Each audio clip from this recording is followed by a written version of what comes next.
આ છે સોમનાથના પ્રાંગણમાં રહેલ વીર ક્ષત્રિય અને વીર ભીલોના પાડિયા.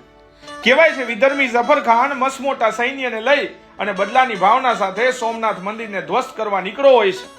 આ વાતની જાણ અરઠીલાના વીર ક્ષત્રિય હમીરજી ગોહિલ અને તેમના ક્ષત્રિય ભાઈઓને થતા તેઓ પણ સોમનાથના રખોપા ખાતર નીકળી પડે છે. રસ્તામાં દ્રોણગઢડા ગામ ખાતે એક નાનકડો એવડો ભીલોનો નેહડો આવે છે અને ભીલોને આ વાતની જાણ થતા તેઓ પણ વીર ક્ષત્રિય હમીરજી ગોહિલના સૈન્ય સાથે જોડાઈ જાય છે. કહેવાય છે કે બીજા દિવસે સૂરજ ઉગતા સોમનાથના પ્રાંગણમાં ઘમાસાણ જામે છે. એક તરફ મુઠ્ઠીભર વીર ક્ષત્રિયો અને વીર વેગડા ભીલો અને સામે પક્ષે મસ મોટું સૈન્ય છે. સોમનાથના પ્રાંગણમાં બંને સેના વચ્ચે ઘમાસાણ જામ્યું હોય છે.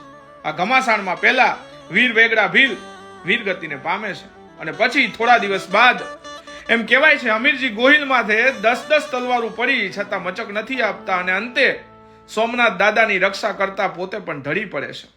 આજે પણ આ વીરોના પાડિયા અને તેમની દેરીઓ તેમની સાક્ષાત હાજરી હોવાનો પુરાવો આપે છે. તો આવી જ આપણા વારસાની અણમોલ વાતોને જાણવા માટે આપણને ફોલો કરી દેજો પ્રશાંત સર ધ પેસિફિકને અને કોમેન્ટમાં લખતા જાજો જય સોમનાથ.